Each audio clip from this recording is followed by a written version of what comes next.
Namaste. I hope you're all doing well and keeping safe.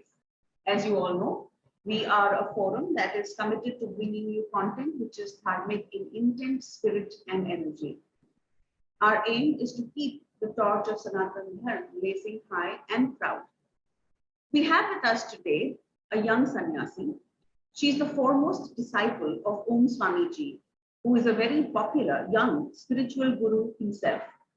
For those who need a little introduction, prior to his renunciation, Om Swamiji founded and ran a multi-million-dollar software company with offices in 5 countries. He served in lead and executive roles in various companies such as News Corp, Deloitte, General Motors, Barclays, and many others. He has devoted 15,000 hours to sadhana, intense meditation, mantra chanting, and penance in the course of his life. He learned Vedic chanting at the tender age of 11. He has practiced thousands of hours of meditation in complete seclusion in Himalayan woods and caves. He is the best-selling author of If Truth Be Told, a monk's memoir. Swamiji has penned 15 titles ranging from meditation, wellness, mindfulness to the art of success. His blog, os.me, on spirituality and wellness is read by millions around the world. A serial entrepreneur, Om Swamiji is also the founder of the Black Lotus Meditation app and the latest Sadhana app, a not-for-profit initiative to purely serve the cause of Sanatana Dharma and revive our Vedic heritage. Sadhvi Vrinda Om ji, as I mentioned, is the foremost pupil or disciple of Om Swamiji. She's a graduate from Sophia College, Ajmer, and MBA. She briefly worked for Thomas Cook before the writing bug bit her, and she took to full-time writing. Her works have been published by The Penguin, Jayco, and HarperCollins. She also happens to be an award-winning poet. In her words, poetry lets me express the inexpressible. Her non-fiction books like Om Swami, as we know him, A Prayer That Never Fails, and the most recent one, The Rainmaker, have been hailed transformational by many readers. Her sole purpose in life is to help others find the inner peace that she has and guide them to the best of her ability. She regularly conducts guided meditation sessions at the Sri Badrika Ashram in Himachal Pradesh and is a sought-after life guide on the helpline os.me, the kindest community on the internet. Please welcome Sadhvi ji. Namaste, Sadhvi ji. It's such a pleasure to have you with us on Festival of Bharat. And I know that you keep an extremely busy schedule, but despite that, you took time out, and we're so happy to have you give us your valuable time. Thank you, Pujita ji. Thank you so very much. So before we go any further, I would like to seek the blessings of my guru. And I always do that before we begin anything, whether it's a physical ashram event or the past 3 years, COVID, we had a lot of online events. So I'm just going to do that. Yes. Gurur Brahma, Gurur Vishnu, Gurur Devo Maheshwara, Guru Sakshat Para Brahma, Tasmai Shri Gurave Namaha. First of all, I offer my obeisance at the divine feet of my Guru. Thereafter, I offer my obeisance to the divine in you. Beautiful. So my first question, I guess, would be about Swamiji himself. You are his foremost disciple. So, and he's a popular spiritual leader, mystic, and guru. It says on his website that he's a simple sadhu in a complex world. He doesn't conform to the traditional code of being a sadhu or a monk. And he's also a renowned author of about 15 books. So can you demystify Om Swamiji for us and tell us, throw a little light on his core philosophy and Siddhant, Sadhvi? It's a difficult task, it's a very difficult task because having observed him at close quarters in the last decade, it's very difficult to demystify him. And in fact, the disciples, there are a few of us, are still struggling with it. But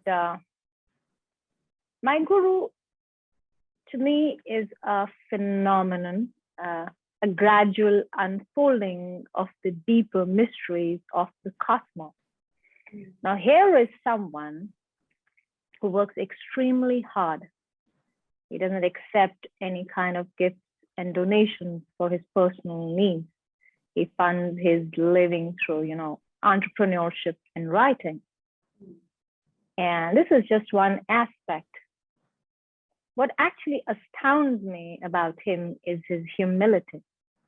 Here is a brilliant mind that can scan through millions of lines of code in minutes. And it's the same mind that chants the Vedas, the Bhagavad Gita, the Swastivachan, the Stutis, and the Stotras as eloquently as he life coaches CEOs and CTOs around the world. Here is an entity who can shut down his heartbeat in a matter of seconds. Here is someone who can change his body temperature. So, the part where it says that he has devoted his life to mantras and meditation, 15,000 hours of meditation. You know what 15,000 hours of meditation does? Nobody in the world can claim to do that. Yes. So here is someone who can, like I said, shut his heartbeat, change body temperature, and bring his brain activity to a perfect standstill. And all this has been demonstrated under lab conditions. And what we disciples and even devotees experience on a daily basis is, here is something that even before you know what you're thinking, your mind is still collecting thoughts and probably formulating to say something or ask a question. He has already read your mind, and if he deems fit, he has answered that question. So this is the kind of unfolding of the deeper mysteries of the universe that I'm talking about. And that is the reason there is a book on meditation. There is a book on, Kundalini. There's a book on mantras, the Asian science of mantras. Even adapt, you pick any field, whether that's coding, whether it's mantras, whether it's meditation, and whether it's business. You don't just become a serial entrepreneur like that. So that is Om Swami. To me, I can't really demystify beyond that. His Siddhanta is very simple: truth and compassion above everything else. And his core philosophy is very simple. You will see it everywhere whenever you will, go looking for Om Swamiji. It is to discover your own truth, by which he means, and whenever people come to the ashram, followers, devotees, he always says, please don't follow me. I'm simply a medium. And by discover your own truth, he simply means that each person needs to delve or dive in deep within themselves to find out what is it that matters to them. A woman at work, a father at home looking after his children, a journalist immersed in a story, a dancer loving her dance, a writer, anyone and each person, whatever matters to them, that is their purpose of life. So each one has their own truth. So Buddha under a tree, he says, and Einstein in a lab are equally enlightened. To discover your own truth is just sums up his core philosophy. Siddhashrama, the mystical hidden land of balance and harmony. Awakened and powerful sages of the yore lived in this divine region.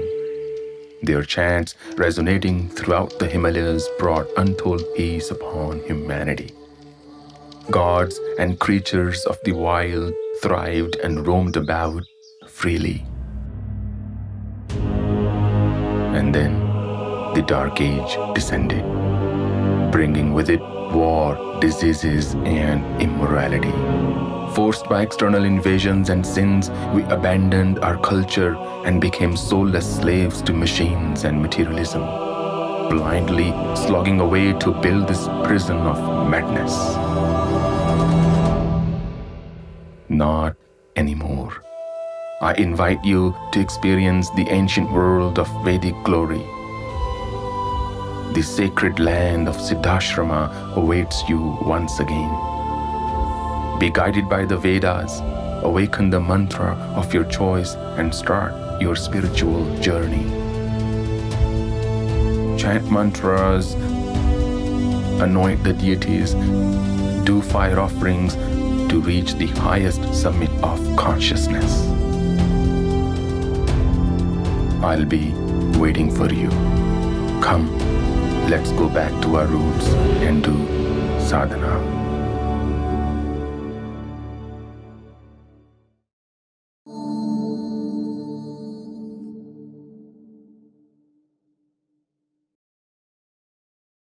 Please remember to subscribe to us and switch on the notifications for this channel. For our other social media links, more content, and to support our work, please visit citti.net. Dhanyavad. Namaskar.